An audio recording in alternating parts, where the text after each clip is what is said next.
Welcome to the Leadership School podcast. I'm your host, leadership and self-care coach, Kyla Kofer. Here at the Leadership School, you'll hear leaders from around the world sharing their stories and expertise on how to lead with balance and integrity. Our goal? Teach you how to be an extraordinary leader.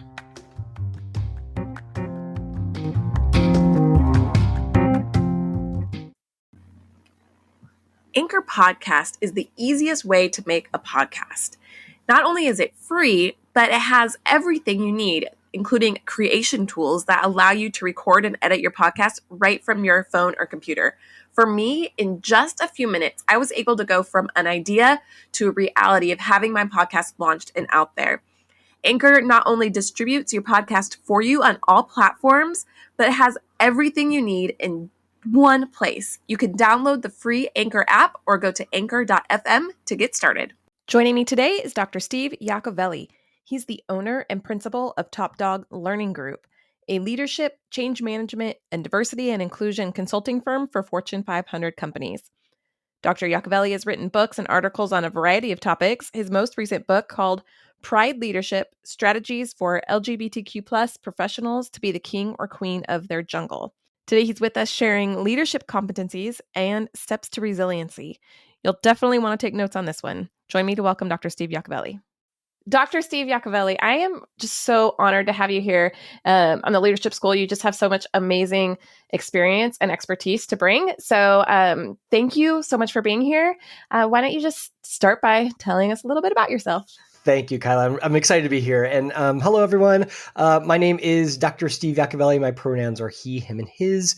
I am the owner and principal of Top Dog Learning Group, which is a learning development, change management, and diversity and inclusion consulting firm. We're based in Orlando, but we work with folks pretty much throughout the globe. I am also known as the gay leadership dude. So you immediately know three things about me. One, I'm gay. Two, I self-identify as a dude. And three, I really, really love to talk about leadership and how leaders can be even more effective than they are. So having me on here is just a lovely fit. Thank you. It is a perfect fit. I just know I have a lot to learn from you, just even from our first conversations. I just am constantly thinking about all these things that we've talked about. So I can't wait to really get into them a little bit more, because you have a long history of leadership experience. So tell me a little bit more about your experience and how you got to this point in your career. Yeah, so I've kind of always fell into the leadership space. So we're pushing 30 years I've been a professional or so. Wow. I know, right? Yeah, it's a while. But I worked internal with a lot of organizations. I worked for the Walt Disney Company. I was a internal leadership consultant with Disney Cruise Line for several years. I made my way to IBM as a change management consultant, which change and diversity and leadership and how humans do stuff, it's all the same thing, really. So they've all kind of been together. I did that for several years. I worked as a global head of leadership for a large manufacturing company for a while. And then I was a professor for like a hot minute, which wasn't a good jam for me. And then I started my own consulting firm about 14 years ago. And Top Dog Learning Group. And I've been doing that ever since. And we've had the pleasure of working with lots of cool folks over the years. We primarily work with the large Fortune 500s, large not-for-profits, but it's been a lot of leaders. And what's been cool is you see, the leaders that are rocking and rolling, you see what works for them. And for the ones who are kind of crashing and burning, you see what they're not doing. And you kind of squirrel that away and helpfully use that to teach the next leader kind of how to be better or, lose some habits that they might have. Yeah. So imagine as you're saying that, I'm thinking, I bet you see a lot of patterns in leadership, a lot of positive and negative patterns. What are some of those patterns that you've seen through working for all these amazing companies? It's so funny for those listening or those watching. This was not a pre-planned question, but it's a gorgeous segue into my latest book, because that's actually how the book came around. And the book is called Pride Leadership: Strategies for the LGBTQ leaders to be the king or queen of their jungle, because it's based upon what I did see. in the 25, 30 years or so. And it's really things that boil down to these 6 competencies, and I'll describe them for those who aren't watching. It's the ability to be an authentic leader, authenticity. It's having leadership courage. It's embracing empathy and having an empathetic perspective. It's effective communication. It's looking at building and fostering relationships. And it's how you as a leader help and impact and shape culture. And these are really the top 6 that I've seen. Leaders who are doing really well, they're rocking it with these 6. And then the ones who aren't doing so well, they need a lot of the things. And I would say the gateway drug, so to speak, the one I really saw a lot of first was the communication stuff. Is those leaders who just aren't able to communicate their story, their goals to their team, their project team, their leaders, whomever. And then really the other 5 kind of fell into place quite quickly. Okay, so for listeners, Dr. Steve has this amazing ability to do technology. I'm just constantly in awe of his tech skills. But as we're talking, he's throwing up slideshows that maybe I'll try and put some clips up at some point. But right now he's got a rainbow with red, orange, yellow, green, blue, purple. And in each color of the rainbow, he's got these words: authenticity, courage, empathy, communication, relationships, and culture. And so you're saying that these are the 6 core competencies of being an effective leader, starting with that foundation of communicating well. And so, communication's kind of stuck in the middle. But what's kind of funny about all these, and I wrote the book and created a workbook, and there's whole classes on it and stuff. And side note, it's not just for queer leaders, by the way. I mean, this is for every leader. Yeah. I just happened to frame this conversation around LGBTQ leadership, but it's really the same thing, with a lot of nuanced differences through the rainbow lens. But what I've seen is those leaders who, regardless of their demographics, those leaders who aren't good at these 6 are the ones that just really aren't cutting it as a leader. And you can do some interesting nuances. I know, when I talk about authenticity, I actually had that conversation about integrity as well, because those are 2 terms so aligned. And really all of these 6 competencies aren't just these nice linear rainbow things. And yes, look at my cute branding with the rainbow flag. Awesome. But they're really like this big, hairy a ball of twine that are interconnected. So for example, I can't be authentic and be my authentic self in the workplace and be my true self if I'm not being courageous. Or I can't engage in some of those harder conversations, communication, if I don't have leadership courage. And so these all tie together. That yes, they're chapterized, if that's a word, in the book, sure. But they really gorgeously complement each other quite well. Well, they really do work together. I mean, I'm thinking I don't have the courage to be authentic with people if I don't have relationships with them, because there's a trust that goes through there. And then how do you really impact a culture and a community? You can't do that independently. Culture implies other people, and building those things together. Yep. So relationships, culture, they all go together. And I see, definitely we talk about a lot of this in leadership school. I've had several conversations with people just on communication, because there's so many different ways to communicate, and there's so many different ways to do all of these things. So what does it mean to do them effectively? Like how can you tell the difference between somebody who's doing this effectively and somebody who's not? My main litmus test for leadership effectiveness is trust. And I had somebody ask me, they're like, if you could change your book, what would it be? I said, you know what the secret to leadership is? I could put it on one page, and it's one word, and it's trust. Because really, if I'm effectively communicating with someone, for example, I'm fostering trust. I'm building relationships. So that's kind of the ultimate end game if I want to measure that. If I'm creating a culture of empathy, people will not just only trust me, but they'll feel safe, and they'll feel that I'm being heard and I'm being felt. And so you can kind of create it that way. So I would say that the best measurement for all of these leadership items to lead to leadership success is where's the level of trust that you have with that person, with that team, with that department, with that executive. Yeah. My brain is just kind of spinning right now. That's such a good test for that, because I think I've noticed in leadership positions that success looks like you're meeting the outcomes and the goals that you're wanting. And you're not going to do that if you don't trust the people that you're around, and if they don't trust you to shine the vision, to hold that vision of where you're going. Yeah. Yeah, it's, and I see people who it's like, oh, what's your KPIs? And, let's measure it that way. And yes, I get it. If you're in a business, if you're really in any workplace, you have some sort of numbers or metrics that are defining quote unquote success. But how you get there is through the relationships you build. It's through the network that you have. It's, working with others while sharing, my authenticity as a leader. So you can get to those goals, but you can't get it if you throw all these 6 competencies out the window. So let's get into this just a second. So if you're coming into a company who's struggling, and they're struggling in leadership roles, they're struggling with these things, and you notice that trust isn't there, how do you build that when it's broken?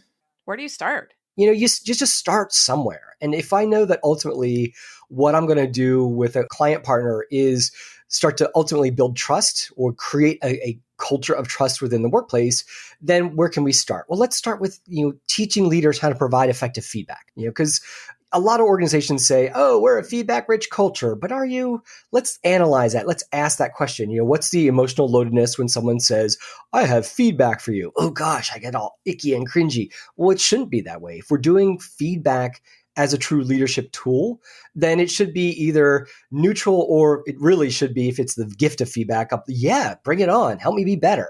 You're seeing something I'm not.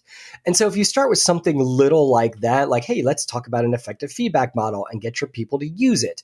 That's a great first step into, build really what effective feedback does. It builds relationships with the people. You're using communication. You're shaping an overall organizational culture. I'm being empathetic in the way I give that feedback. So it's actually hitting all of these, but that's just one strategy in order to kind of start to develop that culture of trust. Because there's going to be a lot of pieces. And culture and trust and community and success and all these leadership things. It's not like I can have one meeting with you or listen to one episode and all of a sudden I'm like the perfect leader and I've got it all figured out, especially if you've got a history in your organization of not having these things. Yeah. Those take time. And I think it takes, you say authenticity and courage, but it does take courage, especially if you're the one who's struggling with it. You're the one who's not doing a great job at it.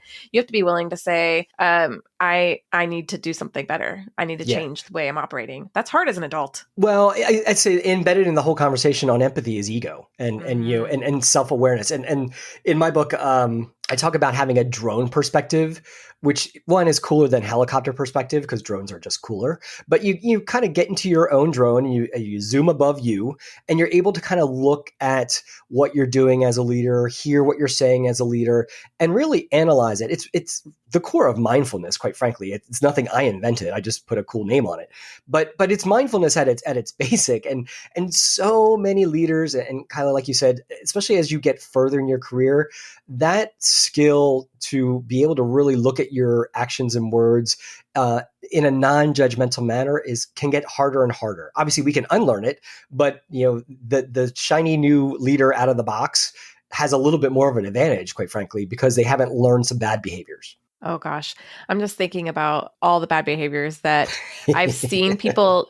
Well, I've seen people completely change their lives, like people who are in recovery, and how they completely can change from one way of life to another, and how that is so hard for me to do. When, even if it's just like a parenting skill or a habit that I'm trying to develop or something, having those former habits ingrained, it takes a lot of effort and it takes a lot of openness and willingness to be like, it's very goal oriented, right? You see that I'm not just doing this because I want to be better or I want to be the best at something. It's because I have this goal of growing and growth and growing my team, growing my company. And we're not going to get there the way we've been doing it. Well, and I think you said something really profound. It's most organizations, I do a lot of keynote speaking and things. People are like, oh, you come in and talk about inclusive leadership. I'm like, okay, so that after my 60-minute talk, you're not going to have a culture of like inclusiveness, right? Oh, what? And I think that's the challenge of folks who do, especially like leadership training. And I say this with full disclosure that that's one of the main things that we do at a business.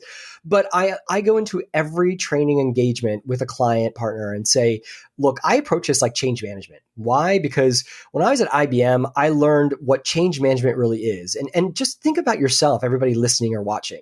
You want to change your own behavior. You don't just like, oh, I'm going to get fit. You go to the gym once. No, that's not how that works. Oh, I had a salad for lunch. Yes, and what are the habits you're creating? And that's that takes a lot of dedication. And just like you said, Kyla, it's dedication and really sticking to it in order to turn your behavior around. And that's what effective leadership training is. It's really helping you get better habits of being an effective leader. Yeah. And with purpose behind it. You know, I don't want to just be an effective leader just so that people can go, money. oh, look at her and how awesome of a leader she is. But because there's things that I want to get done. There's people that have to go somewhere.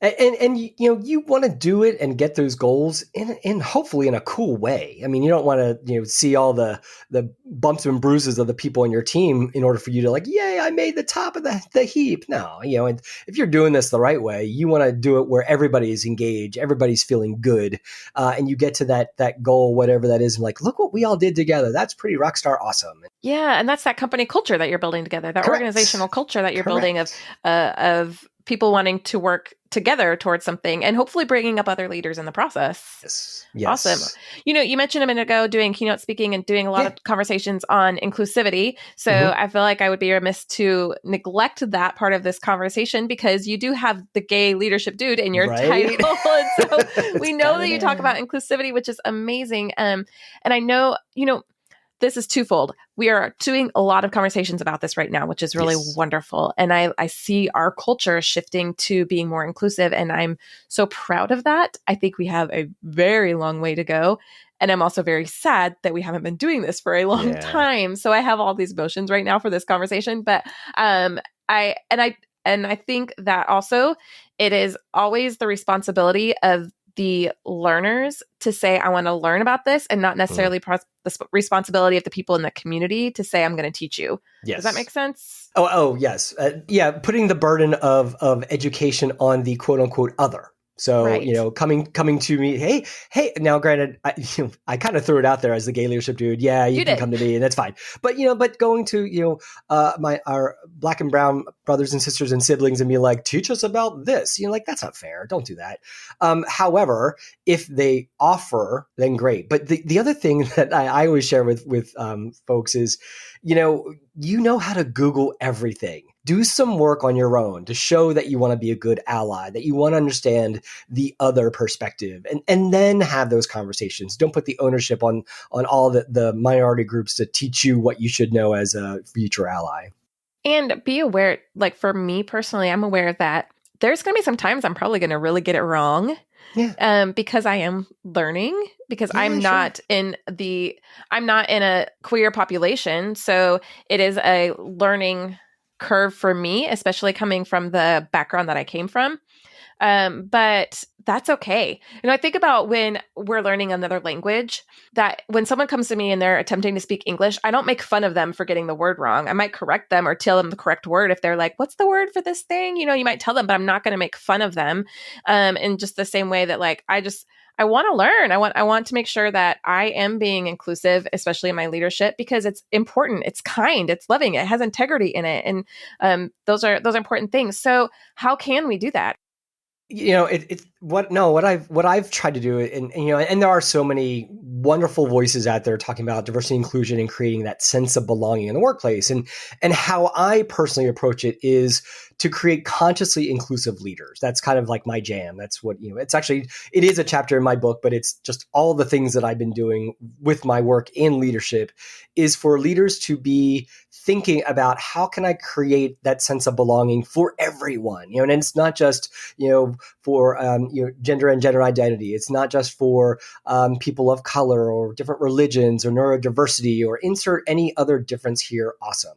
As a leader, you're going to have different people on your team, and that's awesome. And if you don't, you're doing something wrong, quite frankly, because there's all the great studies. If you Google the business case of diversity and inclusion, you'll find the reasons why diverse companies outperform non-diverse companies. Homogeneous teams do poorly with resources and resource allocation and things than more diverse teams. So there's all that stuff. But what I do is I kind of look at folks and say, okay, as a leader, what can we do to help you think in? What can we help you do to speak up and what can we help you do to act out? And kind of to describe these, first of all, if you're not watching, I have another little graphic that has these 3 on it, because this is how I phrase it though for my leaders. So I say, think in. You need to think about yourself first. Get your own house in order. What are the potential unconscious biases you may have as a leader? And there's free stuff out there you can do to start to explore that, because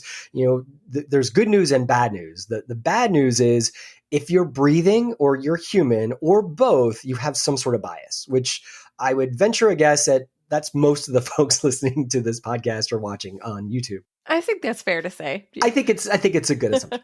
But the good news is you can de-bias yourself. We all create bias, our own unconscious biases just by living, and there's a psychological reason why we do this. Quite frankly, in the shortcut, it was to create our species like longevity, like so we didn't die. Yeah. Like we see a big, hairy, woolly thing with saber tooth coming to our cave door, says our cave ancestors, and they made some quick stereotypes. Ooh, big teeth, probably not cool. Boom, out the cave door in the back. So we're wired this way.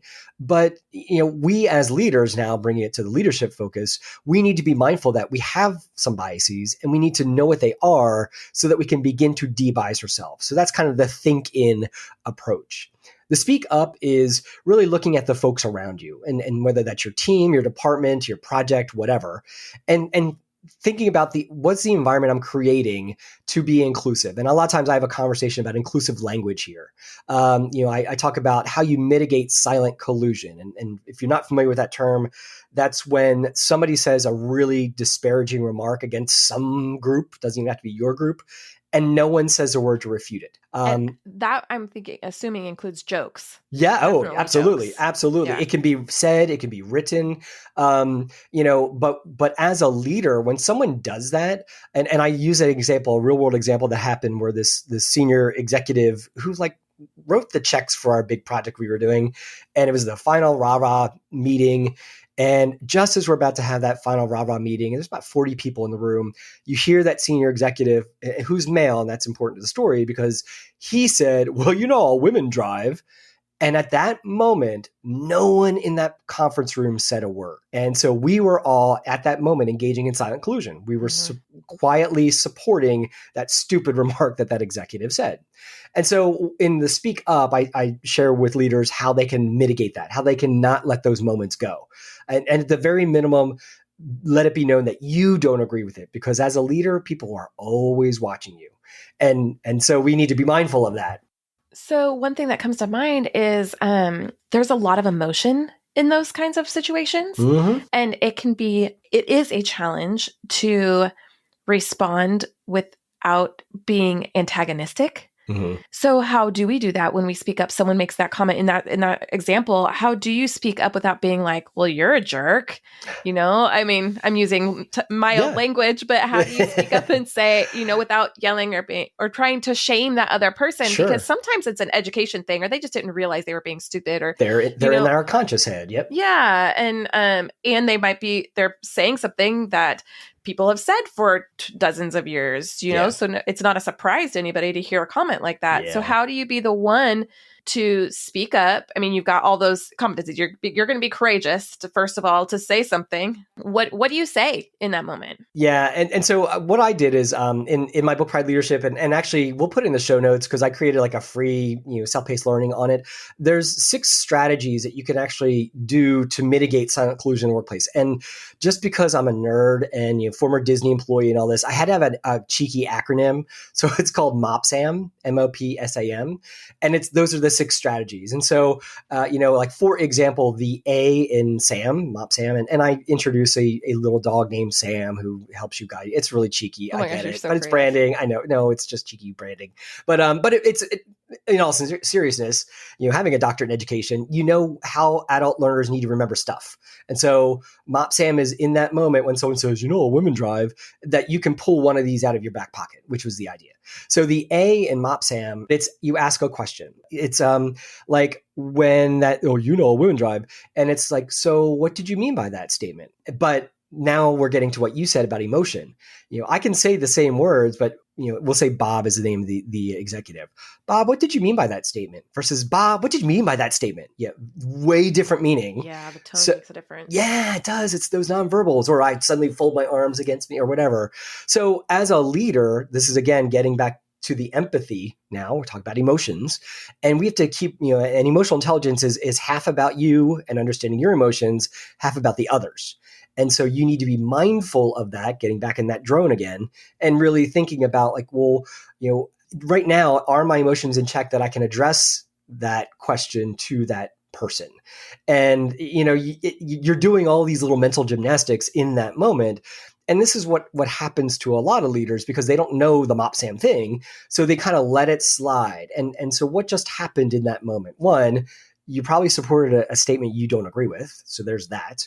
Two, people are watching you as a leader and they're saying, you know what? Wow, Steve didn't speak up about that. Well, I'm a woman and that was pretty crappy. And he didn't even notice that. He didn't come to my, rescue or at least say something. And I don't want to get into the whole, white savior thing or male savior thing and all that stuff. But as a leader, you're always on stage. And so when you let those moments go by, you're showing you're creating a non-inclusive workplace. And if we think about the speak up, it's going against that. And so that's the way when we talk about, how you create folks and create that inclusive space, one of the best ways is through the language you use. And I think that's it sounds like a lot of awareness too, paying attention and being aware. And sometimes that could be hard because you feel like you're always on, you're always having to pay attention. But when you're in a leadership position, you are, that is your job. That is your job. You have to be there and be on and to catch those things. And, I because some of those phrases too are so ingrained in maybe your history, your personal history, that you might not even catch them. And so that's why that think in comes in is important, because then you can start thinking and just start, it's a perspective shift. Start seeing the world differently. Like I might not have even noticed that. And I'm a woman, that comment, I probably wouldn't have even thought twice about it because I've heard it before, and I've probably even said it before. Oh, I bet that's a woman driver over there. Sure. You think those things and then you go, wait, oh, someone changes your perception of that. And then you realize we can do better. Yep. Well, if I hear one more person go, oh my God, that's so gay. I'm like, okay, so you're saying gay is bad because that's in essence what you've just said. And I call people out on stuff like this, and I do it in a polite way. And if you have the gift of humor, you can leverage it like a sword. And I'm lucky enough, thank you, Dad, that I have his humor, and I can be kind of a smarty pants and get my point across. Where some people don't have that ability, which is fine. You take another strategy. But you don't want to let those moments go by if you're trying to create an inclusive workplace. And I often have leaders say, but Steve, it was my senior executive. Isn't it okay if I just pull them aside? Okay, yeah, you can do that, but you've missed the opportunity to let everybody else know that, I'm not on board with that. That's a crappy statement. I don't support that. Well, and that could also be like a team growth opportunity too. I mean, you're growing some closeness in there. And when you can, I did this just yesterday. When you have a conversation with somebody that is awkward, you deepen that relationship. Absolutely. And when we don't allow each other to get away with poor behavior, then we're deep in relationships. So boundaries, what it really does is it's creating opportunities to be more in relationship with each other. The trust, back to that trust word again. Back to the trust. So tell me about acting out. Yeah. Act out, yes. So finish this out. So act out is thinking broader than the immediate group. So you're thinking now in the workplace, in the company, in your organization, and you're thinking, what else can we do to make an inclusive workplace for everyone? So maybe it's little thing or big things like, what is your healthcare policy? Does it include healthcare benefits for trans employees or coworkers? What about your time off for new parents? Are you making sure that that's maternal and parental and all of the folks who become parents and like little things like that? Or, kind of like you and I were just talking, like, I'm not a human parent, but I'm a canine parent. Smart companies have put in bereavement for pets because they know the relationship that pet owners tend to have for their pets. And so honoring that with a bereavement policy shows that inclusivity. And it's big and small things. What are you putting pronouns in your emails? And if so, why? Are you doing it with the right intention? These are all things that we can act out to show that our greater workplace is trying to be more consciously inclusive for all folks within the business. I love that you just used the word honor, and that just made me think all of this stuff. It really is honoring each other and honoring the role that we have as leaders. It's honoring to ourselves when we give other people that dignity, and it clearly honors other people. But that does create, it creates the trust, but it creates like camaraderie and loyalty and Absolutely. And open spaces for people. People want to stay. If I'm being treated with that, I don't want to go find another job, because first, finding another job is just a pain. Gosh, if you've ever applied for jobs, you know that. So, but I want to stay at a place where I'm respected and I'm cared for, and I can see myself growing in that position.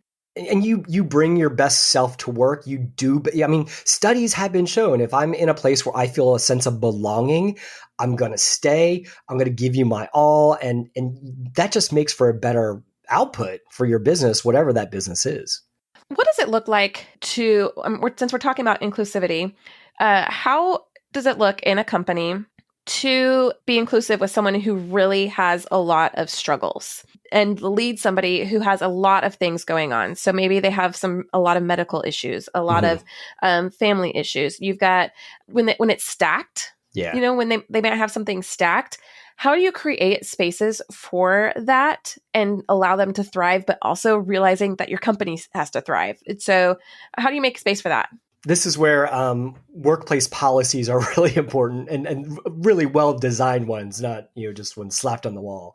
It's funny because I've actually was coaching somebody through this exact situation, and the workplace that they were at it's a large company, insanely inclusive, and this particular employee, my coachee was managing. I'll cut to the punch. They've since left the company because it just wasn't working. But they were, knowing what we know now, they were using the system, quite honestly. And so what my friend or colleague, the coachee, was doing was just still creating the space, but also then doing the documentation stuff that all leaders have to do if you're managing people. And so once you start seeing those patterns, then you can talk to your HR friends and figure out the best approach or strategy.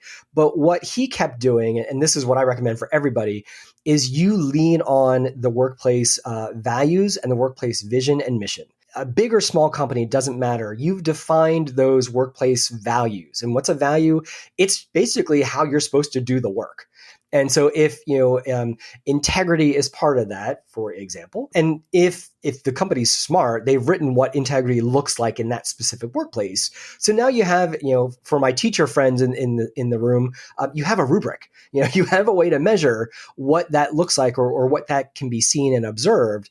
And so you can use that as specific examples. Then couple that with any smart feedback strategy, and we talked about providing effective feedback. So, using that coupled with the values is a great way to kind of address those types of awkward situations. Throw in a dash of having that leadership courage, and then we'll see where things go. Oh, that's really helpful, because boundaries is my favorite word. And I think boundaries has to do with that. But a lot of times I think it's easy. We get in this mindset of, I need to be inclusive. I need to check all the right boxes. I need to do everything right. I need to give people opportunity. And sometimes we get trapped in niceness. Mm-hmm. And that there's a difference between being a leader who cares and being a leader who gets walked over. That's not really leadership. Yeah. I mean, you can have those hard conversations and it might sting, but you know what? If you think about any good friend you've had, I guarantee you've had those hard conversations with that really good friend, and you're probably still friends. Mm-hmm. Yep. Because again, it builds relationships. And if you're doing it not to ding them or make yourself elevated, but to help them be better, then you're doing it for the right reason. Absolutely. So let's talk a little bit more. Let's shift a little bit and talk about resilience for a second. Because you have talked about resilience and having strategies to build resiliency.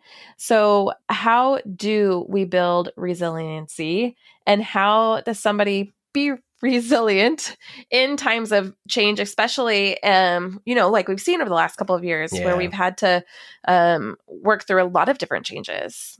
Yeah. And it's a great question. And pre-pandemic, organizations were starting to have these conversations around resiliency. And if you're not familiar with that term, it's around the concept of how individuals react to things of change. And whether it could be workplace change, home change, it doesn't matter. Your ability to not just survive, but thrive in changing times. That's what we kind of mean by the concept of resiliency. And I started understanding this when I was at IBM and as a change consultant, because we go into we were external consultants, and so we go to a client, and there'd be this amazing team of really, as my Boston friends say, wicked smart programmers doing their tech thing, and then my team was like to get the humans to use it. So that's how we were getting into change management. But as I started diving deeper into this concept, I'm like, okay, you have to start with a human, not just like, oh, here's the communication strategy and here's the training strategy. Yeah, those are important, but you have to start with the individual and be like, where are they at in that change cycle? Mm-hmm. How do they adapt to change? Because some people who are listening right now, they're like, change, bring it on. And others are just like, oh my gosh, don't even change what I have for lunch tomorrow. It'll freak out my world. Yeah. And that's a wiring thing for humans, because again, it's getting back to safety. We know the tribe and the pack that we're at, so that works. But as I got into this, and we now do it within my workplace, it's understanding what are the things that we as humans need to know about resiliency. And I did a lot of research and looked at some of those great minds that are thinking about this even deeper than I am. And I found like what I kept seeing are the top three. And these are the things that people who are good at these three are really good when change happens to them, and even multiple changes that are happening. And they're not rocket science. That's the thing that's pretty awesome about this. You can immediately go out and start to play with these. So the first one is having a positive attitude. And, it's not like rose-colored glasses. Okay, yeah, former Disney. Oh boy, it's great. No, it's not that. But it's really, saying that even when I have that really crappy day, finding the thing that worked well. And so when you can have that glass half full mentality, you actually will look at the world in a more positive way. And as negative as our world can be, I guarantee, and psychiatrists back me up, if you start to identify the 5 things that went well for you today, like put it in your phone, you write it in a journal, in about 2 or 3 months, depending on your starting point, you'll actually rewire your brain to see positivity. Wow. It's really crazy. But it's the same concept as when you get a car. And it's a new to you car or new car, whatever. And I drive a Mini, and so like I got my Mini, and I'm like, all of a sudden I'm like, oh my gosh, everybody has a Mini. It's not because they said, wow, Steve's cool, he has a bright blue Mini. No, it's called heightened sense of awareness, and that's what you're doing with the journal. You're training your mind to start looking for those bright spots, and before you know it, those are the things that you're seeing and remembering. So that's the first thing. If you want to be good at change, look at the world in a more positive manner. Yeah, what I'm appreciating about this is it's not, I've heard the term toxic positivity a lot, where you're like trying to make lemonade out of lemons all day long. It's not saying, oh, that thing was really good, that really wasn't good. It's saying, okay, let's look at the whole picture here. What are the good parts of the picture? Yep. What are the good, what can I pull out of this that was good? Because even on your worst day, some good moments might have happened. Maybe it was just that the sun was shining that day, but there's going to be something in there, and it's not trying to make something good that wasn't good. It's trying to just acknowledge the good that's there. It's the opposite of Alexander and the terrible, horrible, no good, very bad day. Yes. Yeah. I love that book. So positivity was the first one. The second one is what's called having a healthy self-concept. And really, it's just understanding that as a human, you've been through change already, and whether you liked it or not. And we all respond to change a little bit differently. But, we do this activity in some of the workshops where you plot out like the highs and lows of, you could say, your life, or it could be like 5-year span or whatever. And I always say, if you have just like a flat line of things, you're not living life right, because we all have highs and lows. But what we want to understand with a healthy self-concept is that, I've been through some not so cool places, and I've been in that low spot, and I was able to get from that low to that high. So identify that and use that again when you're in that low spot again. So maybe it's relying on your network, or maybe it's finding some physically healthy habits, because a healthy body leads to a healthy mind and healthy spirit. Maybe it's just finding ways to identify and get out of negative situations or negative patterns of behavior. So really having some kind of self-concept, and now we're getting back to that drone and some of the other concepts we talked about a little bit earlier. Yeah, but being aware of who you are and your needs. Yeah, absolutely right. Yeah. And then last, and this is kind of the big one, so I save it for last. And it's being uncomfortable with uncertainty.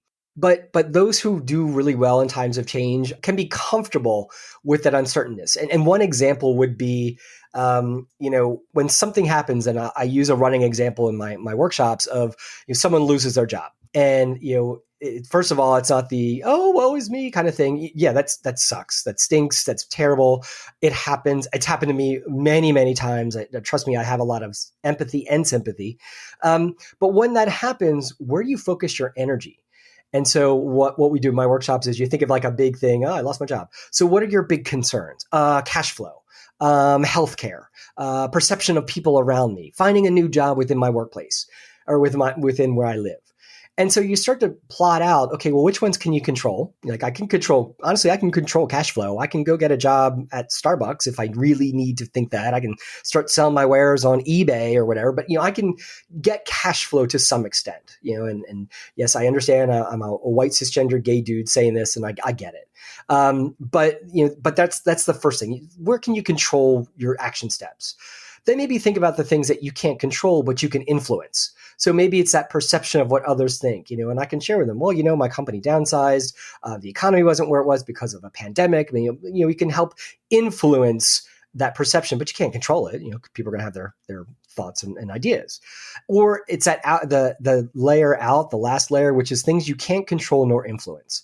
So I can't necessarily control, for example, what jobs are available in my greater vicinity that I could commute to.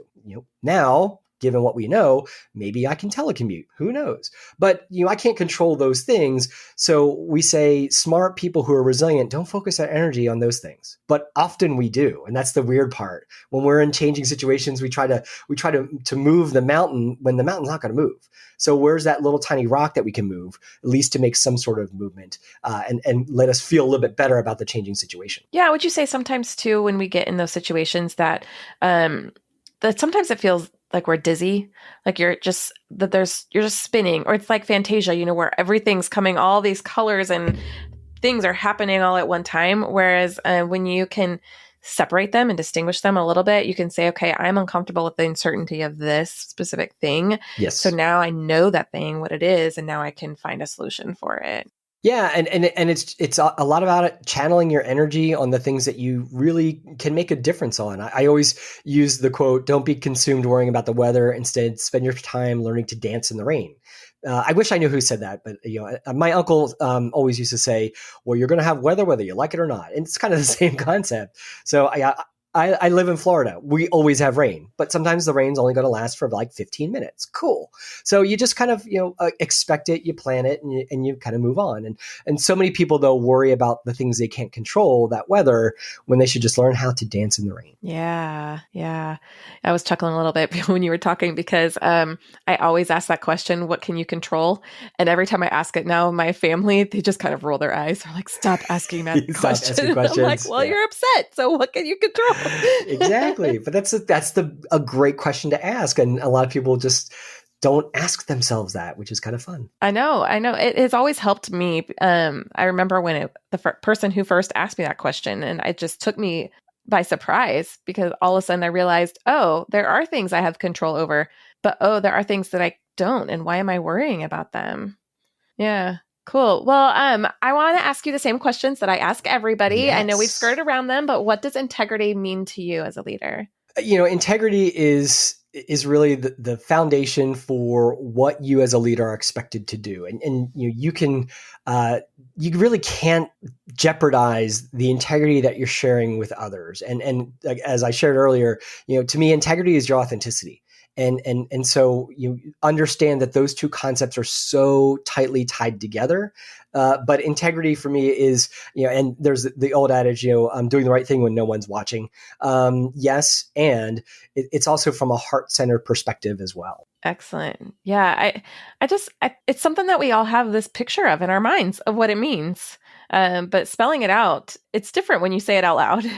Yeah. And I swear, I think every one of my client partners, that's one of their 5 corporate values, integrity, but we often had that conversation. What's that look like? So I love that you asked that. What does it look like? What does it mean? How do we make it play out? How do we build these things within it? So, and then what about balance for you? What does it mean to live a life of balance? Is that a thing? Do you have a life of balance? How do you do that? No. See, it's funny because I have this kind of conversation with my husband often where, he says, you work too much. But for me, I think it's what you think about as work. I love what I do. I mean, if you're hearing my voice, you could probably hear a little bit of the passion and excitement in what I do. And I'm just lucky that work for me is not work. And I guess that's an oxymoron. But I make my money and I make my living and I pay for my dog's dog biscuits through something I'm super excited to do. So I think when you talk about balance, I think it's a balance of what does it mean for you to exist, that you're feeding your soul in a variety of different ways. So for me, working, I love to work. It feeds my soul. It's great. I write books. I do nerdy things. It's fun. But I also, go spend time with my husband. We have a glass of wine in the backyard with the puppy, and so I think it's making sure that you're feeding your soul in a variety of different activities versus trying to get it from just one big gulp. Yeah. And, it's taking out that phrase work-life balance where it doesn't even need something. You can have balance in work. You can have balance at life. You can, work is part of your life. That is your life, especially if it's funding your life, you work is crucial and important. So doing that in a way that doesn't exhaust you, that, gives you that passion where you're doing things that you really love. And every time you have a conversation about it, you get excited about it all over again and get to go. That's awesome. This has been so nice. Is there anything else that you haven't said that you would like to say? I think thank you for creating this space. I think it's really important for leaders to hear just from a variety of different perspectives, because that's one way to just be a better leader, is to hear those differing opinions and ideas. And also too, for those listening as a leader, whether you're just starting out or you're in that C-suite ready to retire, your work's not done. If you want to be a good leader, things are always changing. Context is different. People are different. So don't stop learning. And I know I say this with insane bias as someone with a doctorate in education, but learning is one of the absolute best things for any leader to do, whether you're just starting out or finishing a good career. So don't stop. Be a lifelong learner. Yes. Awesome. How can we find you? The best way to find me is topdoglearning.biz, B-I-Z. That's, of course, my main website. There you can find information about me, about my team, about my books. We'll put in the show notes a way to find the free MopSam training, just 'cause it's only 10 minutes long. It gives you some good tips.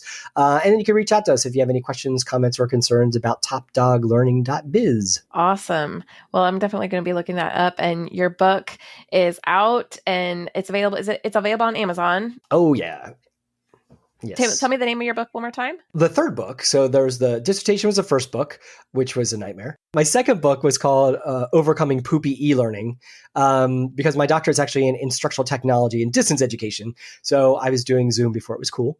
But the third book, which is Pride Leadership Strategies for the LGBTQ Leader to be the King or Queen of their Jungle. And you can either find it on my website, topdoglearning.biz, or if you're just more of an Amazon person, you go to steveonamazon.com. It'll direct you exactly where you need to go. Awesome. Dr. Steve, thank you so much for this conversation. I'm really learning a lot, and I'm going to be looking up your MopSam lessons because those are hard things. So I'm excited to go to that training and check it out. But thank you so much. I'm really honored that you would share all of your wisdom and 30 years of experience with us. It's such a pleasure talking with you. Thank you so much. This is great. Thank you for joining me on this journey to grow in our leadership. If you enjoyed this episode, you've got to check out the leadership and self-care coaching programs on my website at kylakofer.com. Let's change the world together.